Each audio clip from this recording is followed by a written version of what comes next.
Welcome home to USA Global TV and Radio, a place where dreams take flight, with authentic storytelling, diverse perspectives and meaningful conversations, where global stories unite and bridges are built beyond all borders. Discover world-class education, entertainment, hope and inspiration. Together, we're building bridges worldwide. Subscribe to our channel, USA Global TV. Download our app, USA Global TV. Be our guest or join our team. Visit usaglobaltv.com. Thanks to our founder and executive producer, Dr. Jacqueline Kerbeck. Music score by Yeffy Tang from Cloud Road Music. Voiceover artist Mike Porter. Creative direction by Paul Garcia. USA Global TV and Radio. Your home for global connection. All rights reserved. This video and its contents are the exclusive property of USA Global TV and Radio. Unauthorized use, duplication or redistribution in any form is strictly prohibited.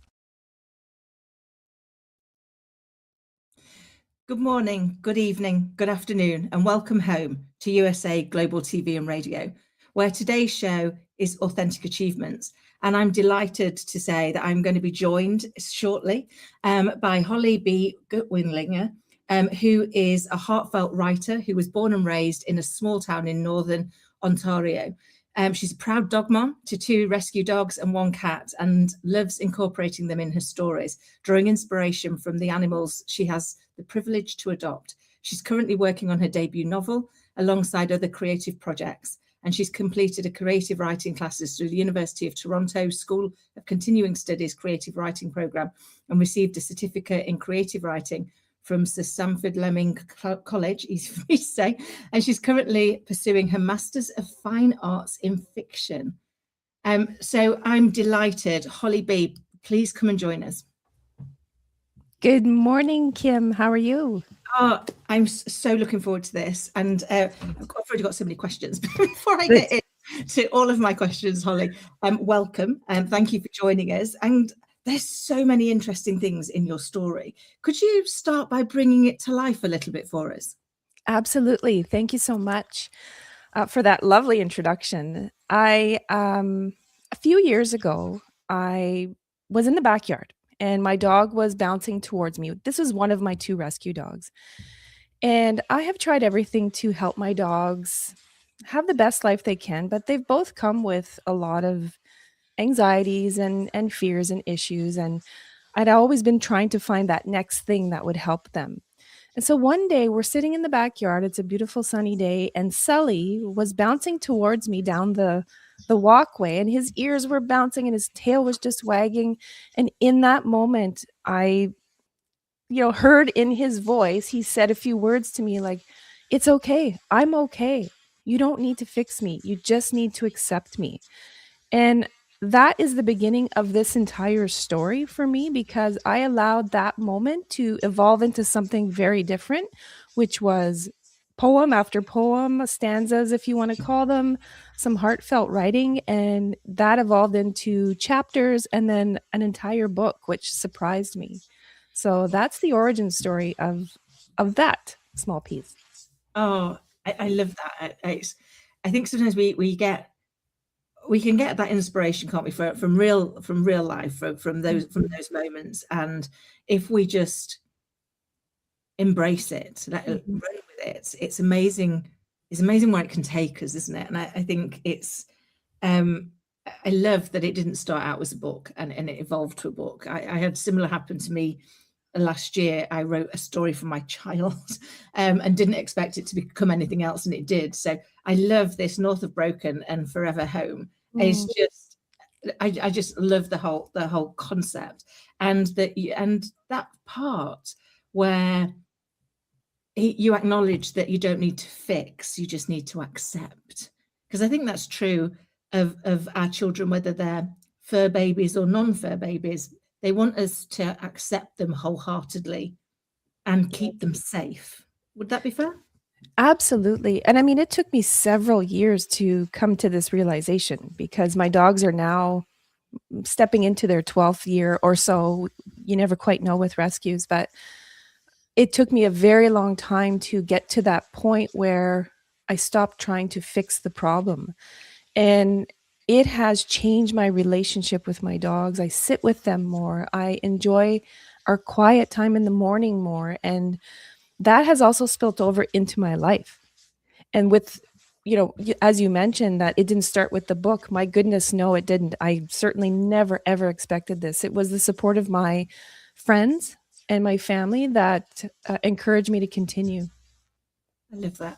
Because I think sometimes it's those, you're doing it from a very personal space, and actually it's not to go anywhere else. It's not to be anything else. But I think that's what makes it so beautiful, because people will say, how did you make it so realistic? Well, because it's your journey. It's you and your dog's journey. So that's why it's realistic. It's why it is relatable, because it isn't made up. Right. And I mean, it did start out as nonfiction. I was writing it as my story.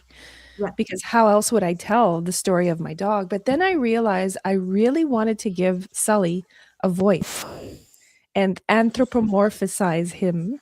If I probably did not say that properly, but so I wanted to give Sully a voice. And in doing so, I realized that I could get a little bit more creative.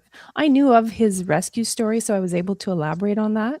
But giving him the voice was quite an elaboration, and I'm asking readers to set aside their judgment, of course, and listen to a talking dog. He doesn't talk to people, just to other dogs.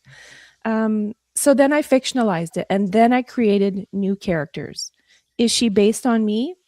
Probably, in a lot of different ways, of course. It's very hard to step away from that altogether.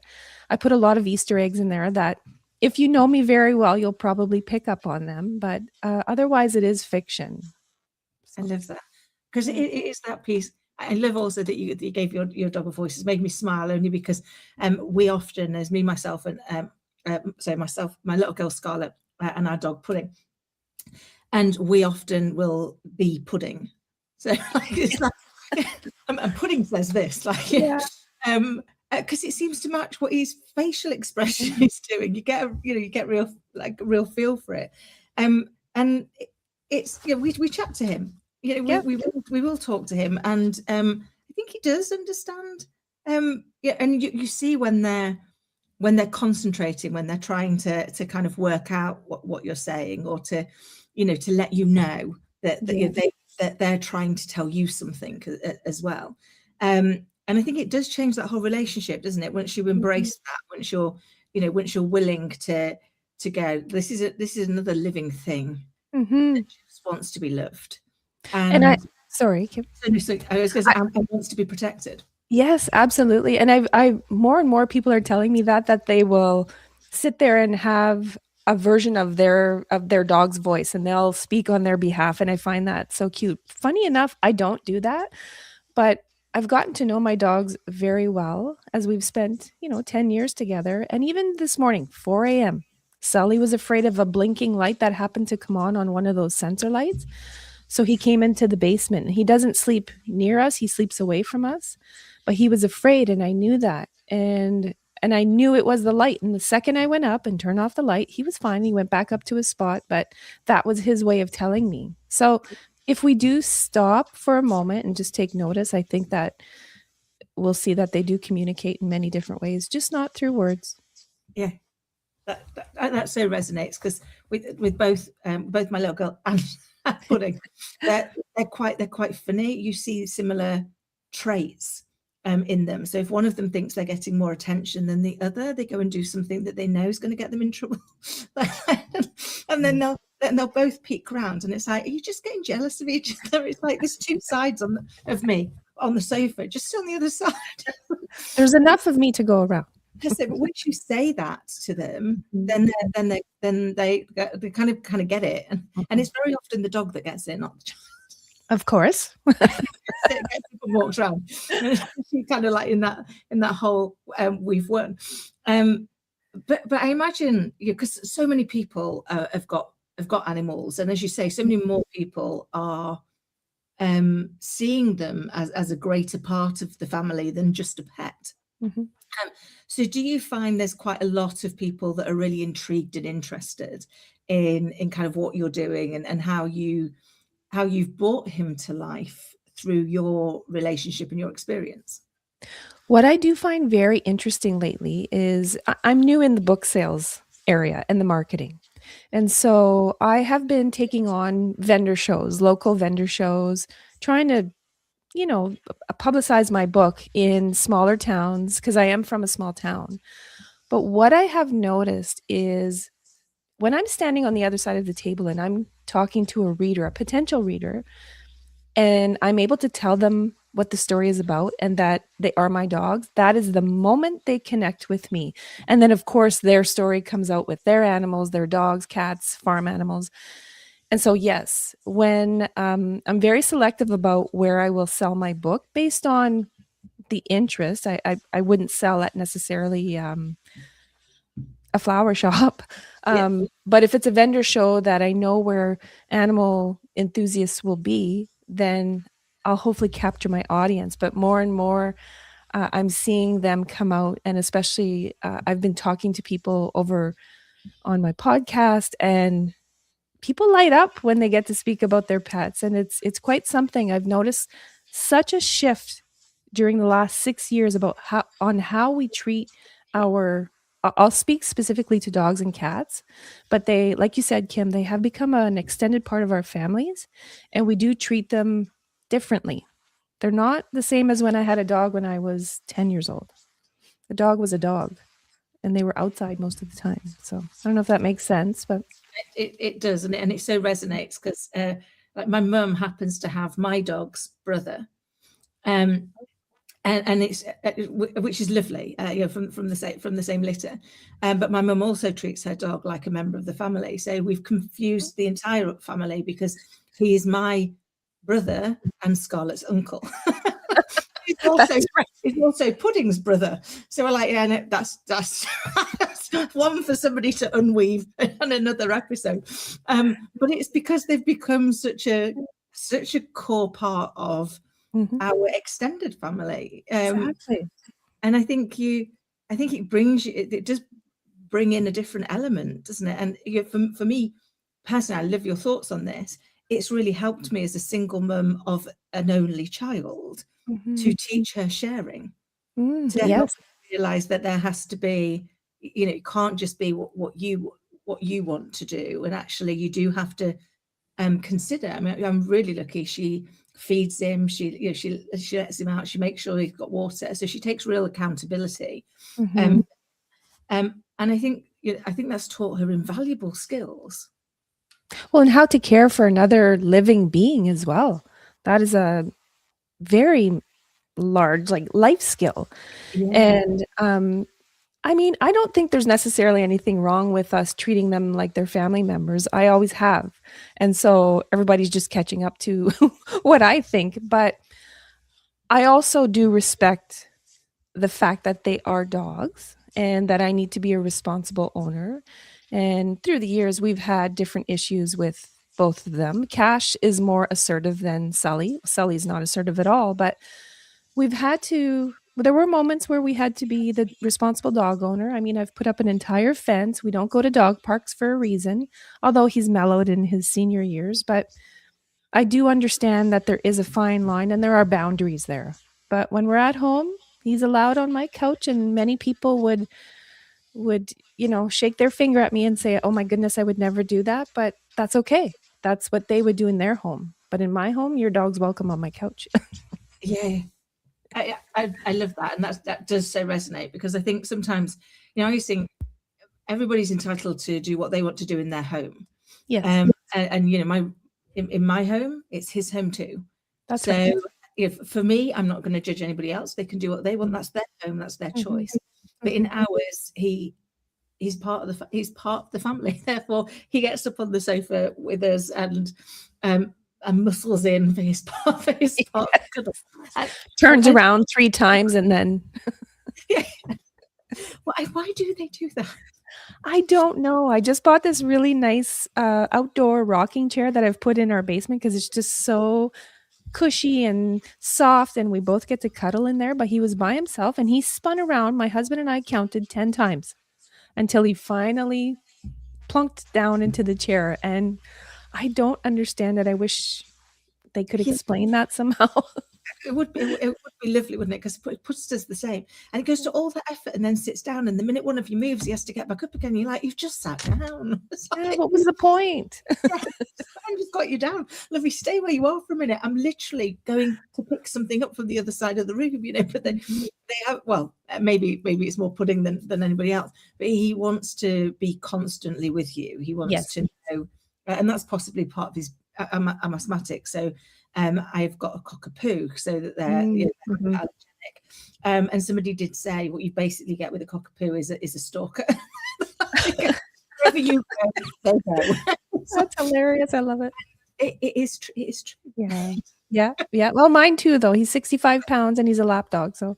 But you wouldn't change them, would you? Because they bring such joy, and I so love the thought of kind of the story from them, because I think dogs are so expressive in their little faces and their actions, that you can just imagine there's a wealth of story potential in putting yourself in their shoes, trying to see it from their perspective almost.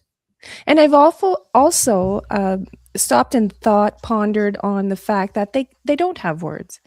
And so there's some beauty in that as well. I mean, yes, we do tend to give them voices. I'm not the first book that has anthropomorphism in it.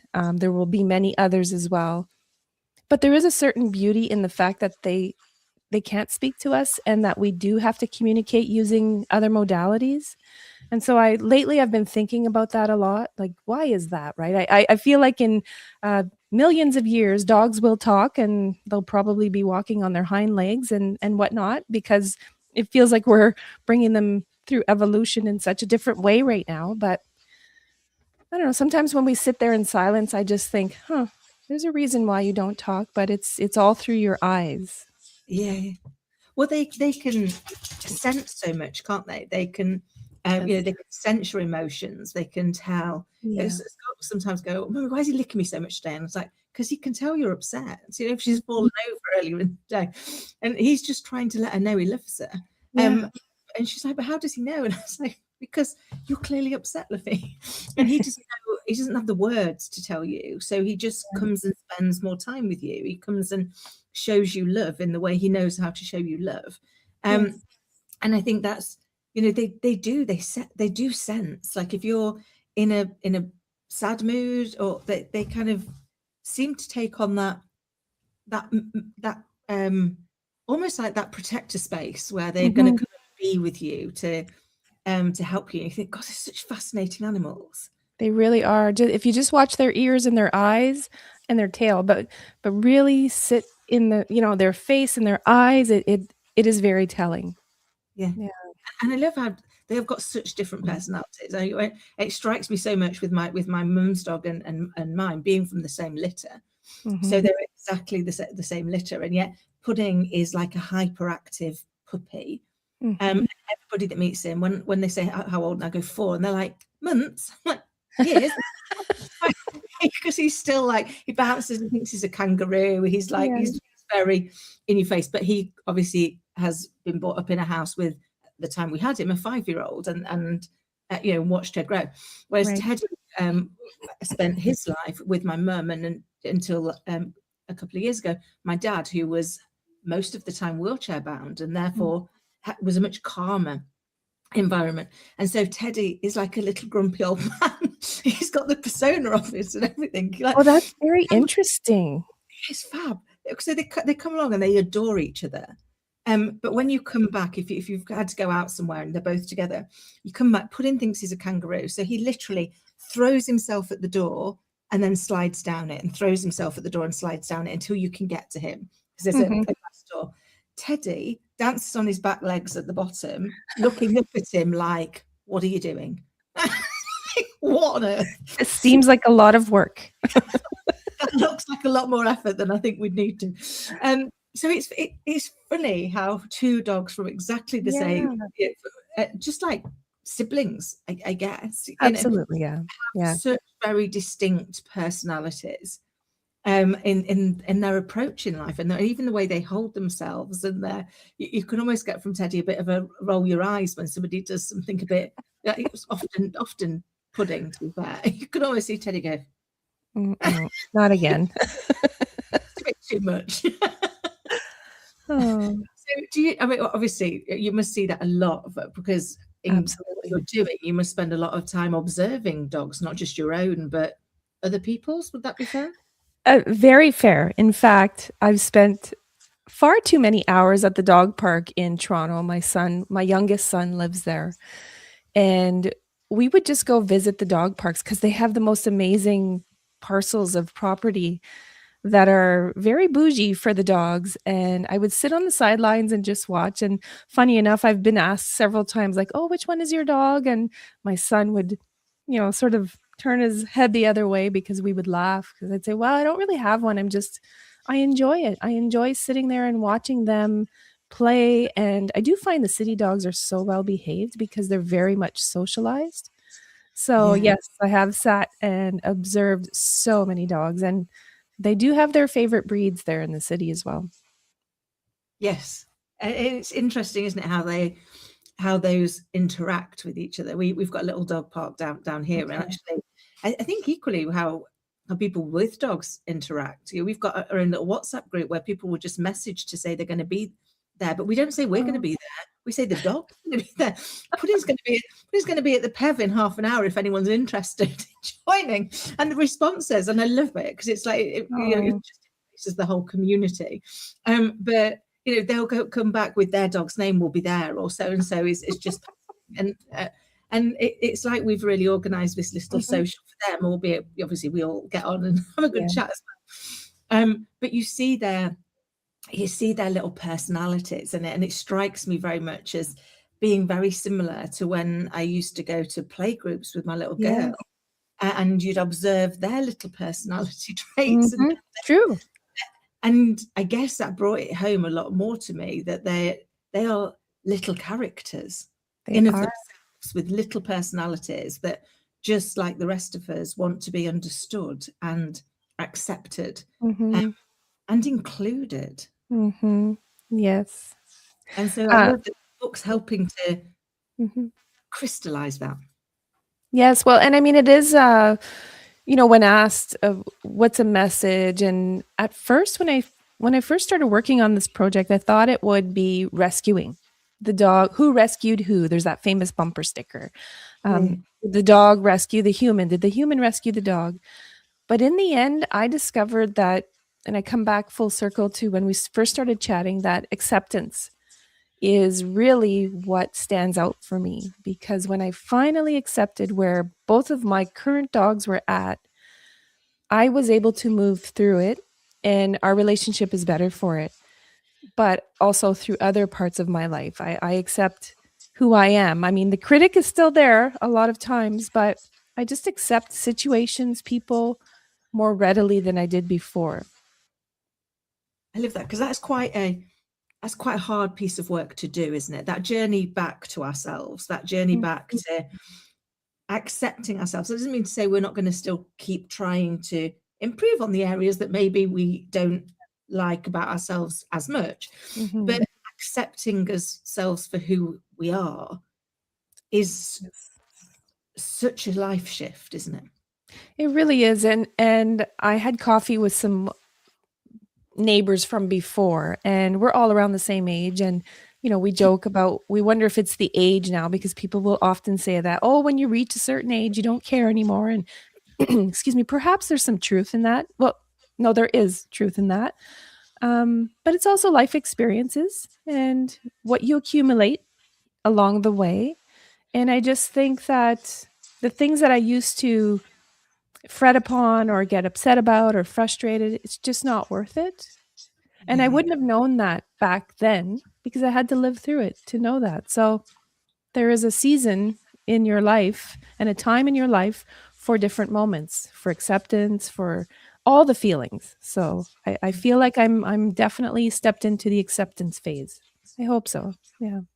Oh, and I think it strikes me that you have. And I think one of the things that I've learned in life is that it only really makes sense in the rearview mirror. It's only when you've gone through it, you're able to reflect back on it, knowing what you now know, that you can see what the lesson was, or the blessing, because the lesson usually is a blessing eventually, even if it didn't feel like it at the time that you were learning it. And I think it is that series of lessons that kind of just build on each other, and some make you question what you'd previously been told. I mean, I remember for me personally, one of my favorites was, I was brought up with the phrase "curiosity killed the cat." Oh yes, I remember that one. And I thought that was the phrase. And it wasn't until I was researching my book last year that I realized that actually that's only half the phrase. Oh. And the actual phrase is "curiosity killed the cat and satisfaction brought it back." So curiosity killed the version of itself that it was, but the satisfaction it got from what it learned and how it grew brought it back to life as its new version. Well, for me, that was a real game-changing moment. Well, yes. Like, oh my goodness.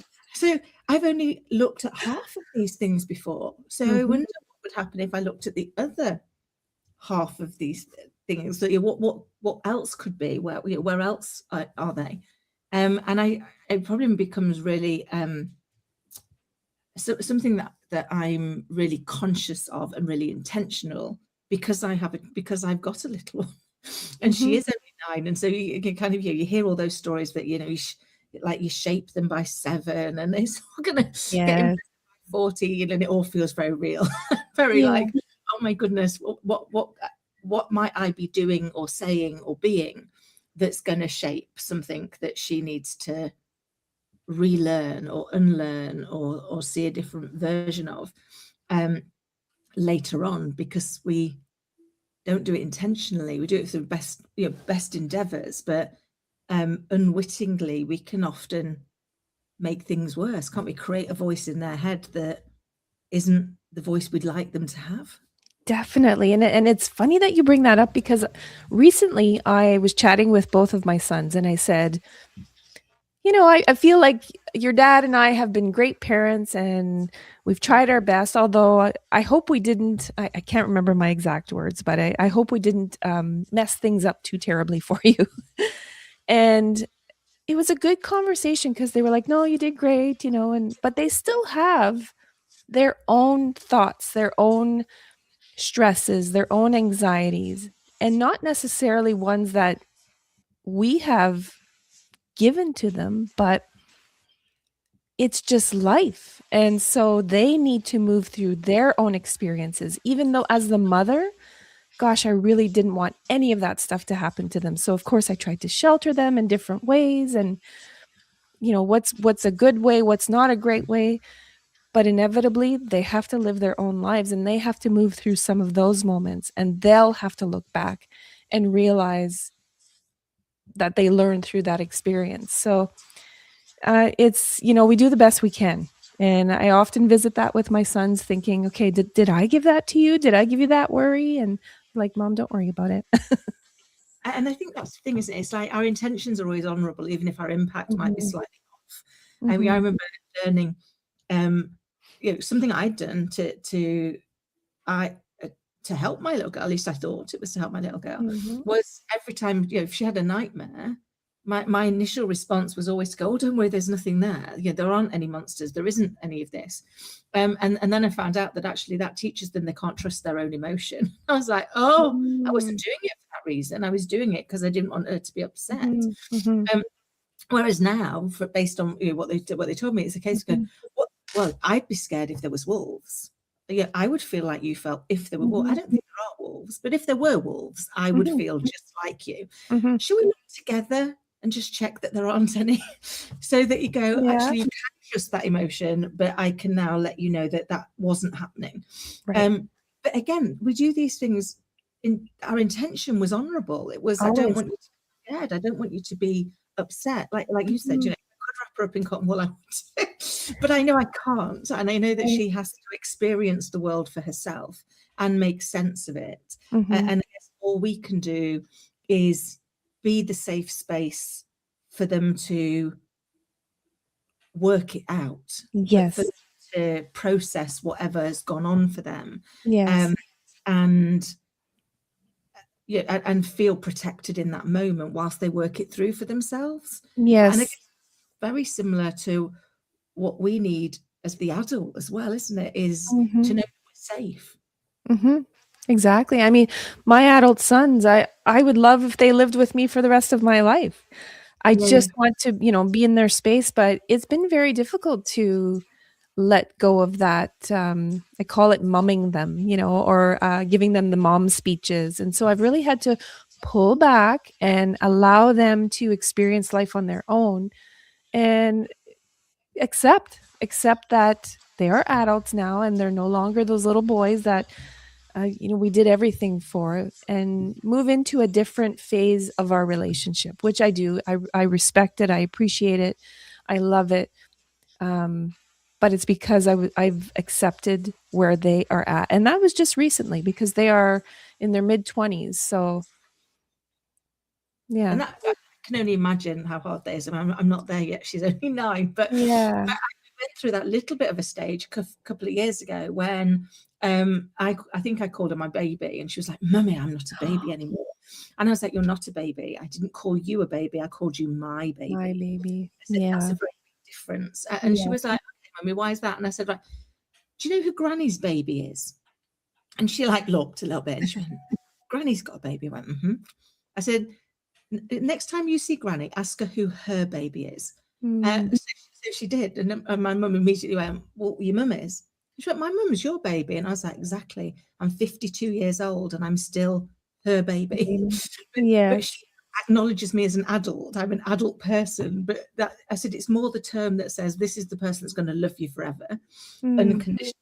I said, so it's not that you are a, but it Right. really struck that it was like, oh, as you grow and evolve, we're going to need to make sure that these things are that it's understood, that it's not acknowledging the who you are and who you've grown into and the amazing little person that you now are versus when you were a baby and you need to do those parts. So I'm very conscious as she keeps getting older and those she's getting closer to developing even more of who she is and Yes. stepping into what she's here for, that you've got to be so respectful of that, haven't you?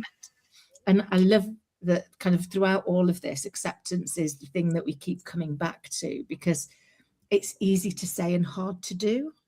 Would that be fair? That would be very fair. But what I have accepted is that our dogs will always be our babies. And we can call them our babies, and that'll be fine, and they won't reject that. So that's good. At least we have that, right, Kim? Absolutely. We've got one. Albeit it makes me smile now, because while she was bothered about it a few years ago, now if I'll say, "Oh, he's my fur baby," and she go, "But I'm your actual baby, aren't I?" Oh my goodness. Oh my That's goodness. funny. You are my non-fur baby. He is my fur baby. You are both my babies. Yes. We don't now need to work out which one's more loved. You are both loved equally with all of my heart. You need to journal that so that you can have that for later when she's a teenager or a young adult. Yeah, it's funny actually. I've got a little notebook that over the years I've written her little notes. When things have just struck you, and in that particular moment, it's like that was so lovely.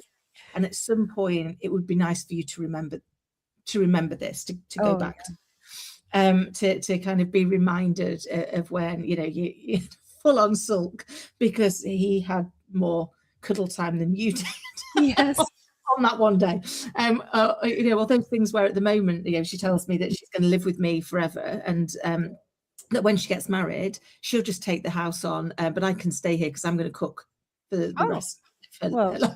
That's a great arrangement. I'll take that for now, because I've got a feeling that once you're in double digits, Mum's probably not going to be so cool. No. She's going to be seriously, can you not come into the playground with me, Mummy? Yes. Or in my room or in my space. Yes. So I'm taking every minute of it while we can. And somebody reminded me, when it comes to parenting, and I think this is true of whether that you're parenting a human or a fur baby, is the days might be long, but the years are short. Oh, yes. The day we can be like, oh my goodness. Yes. Time yet? Do you have to mark at the postman again? Kind of like get to the end and go, how did we get here? As you said, you're heading into their 12th year, and you're like, how did that happen? How did all of those years go? And I'm sure equally for your sons, in their 20s, it must on some days feel like it was only yesterday. Absolutely. And I mean, when I'm spending time with my son in Toronto, or we share the podcast, so we co-host the podcast, I'm so grateful for those moments because I get to spend time with him. And I'm also grateful for the fact that he wants to spend time with me.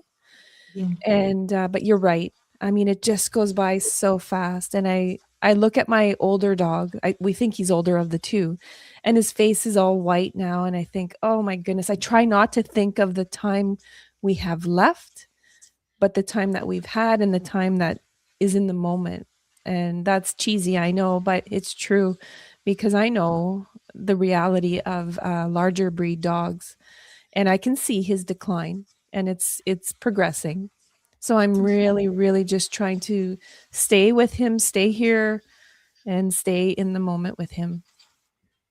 Well, that's my heart, but please for you, because it's like with anybody we love, we know that there isn't a finite amount of time, but all we can do is stay present. And the one thing that we keep, whatever, is the memories. Nobody can ever take those away. And I with my little girl, when we lost my dad, I was like, it's really sad. It's heartbreakingly sad. But no one can take away those memories. No one can take away the fact that you will always be able to remember and feel what it felt, or what they'd say, or how they'd look in a moment, because that bit's ours. We get to hold on to that. We get to You're embrace so right. every part of us. Yes. And when we have those sad moments, I say to Scarlett, okay, this is not about not thinking about whoever we've lost. This is about choosing how we think about them. So we can stay in this moment and we continue to think about what we've lost, or we can dedicate this moment to their memory and to how they made us feel. Which do you want to do? And you are so right, because I lost my father over 11 years ago. And I remember he was the first person I'd ever lost. And so I didn't know how to deal with those feelings of grief. And I know my mother is still dealing with the grief. He was the only man she was ever with. And so the way that you put it so eloquently, that we have to choose, but when we're in those moments of grief, we can't understand that. So it's people like you and I now who realize that we have to try to help others in those moments, because we will cross paths with people who have grief over dogs, over people, over jobs, over friendships. And it's not always easy to navigate them. And I'm not saying that I'll be perfect the next time it happens, but I have that realization now that memories are what I still have from my father. Being in this space, which was his at one time, is what I have. And so I can continue to create more memories so that I'm here with him around me. Oh, that is, and I believe it to be true. I believe they never leave us, that love never goes, it just changes shape. Right. That helps. Yeah. And I can't believe where the time's I mean, literally, I've just looked at the time going, oh my goodness, we're nearly at the end and I've got so much more to chat to you about. But because we are nearly at the end and people are going into the next show, can you share with us how people can get involved and get in touch with you, and who it is you like to hear from? Oh, goodness. I'm here I would love to support people. And so new writers, I want to support them. And if anyone ever has any questions, like, you can visit my website, send me an email, connect with me on Instagram. And I'm also newly on TikTok, and that's an interesting place. But Instagram seems to be my favorite platform to communicate, connect with people. And there's my son. And I also have a podcast. And so we share stories with people about their creativity and how their animals influence their creativity. And so I'm on all the platforms, and people can certainly find me there. And I'm an open book. I pardon the pun, I suppose. But I just want to help and support other writers as well. And women. Let's continue to lift each other up. Oh, Holly, it's been such a joy to meet. Let's stay connected and continue the conversation, because I feel like this one got cut short. But I've thoroughly enjoyed every minute of it. And I love what you're doing in helping us to understand how to be accepting. I think that's such a gift to the world. So thank you. Thank you very much. I've enjoyed every moment. Thank you, me too. And for everybody listening and watching, I hope you found today's episode to be as insightful and inspiring as I have. And until next time, take care. My Tummy Hurts by Dr. Jacqueline Kerbeck. Meet Jackie. She loves recess, running with friends, and laughing on the playground. At school, Jackie tries to play like she always does, but suddenly the pain comes back. Lately, something feels different and her tummy hurts, sometimes a little and sometimes a lot. With the help of a caring teacher, a nurse, her mom, and a kind doctor, Jackie begins to understand what her body is trying to tell her. Sometimes tummy pain is more than a simple bellyache. Some children live with conditions like ulcerative colitis or Crohn's disease. Jackie listens to her body. She asks for help. She knows she's not alone. And Jackie finds her way back to running, laughing, and being herself. My Tummy Hurts, a kid's guide to bellyaches and bathroom troubles by Dr. Jacqueline Kerbeck, available on Amazon and in fine bookstores around the world. In a quiet seaside town in Greece, where sunlight warms the stone paths and the sea whispers nearby, a new adventure begins. Lady Ella and her brother Lord Jack have arrived with an important mission: to teach kindness, patience, and the power of listening. In a hidden alley, a group of forgotten cats feel unseen and unheard, lost in silence and growing misunderstandings, until someone finally takes the time to truly listen. Because when we listen from the heart, loneliness softens, kindness grows, and new friendships begin. This is Book 10 of The Amazing Adventures of Lady Ella, the Listening Mentor book series. Find all Dr. Kerbeck's books on Amazon and in fine bookstores worldwide.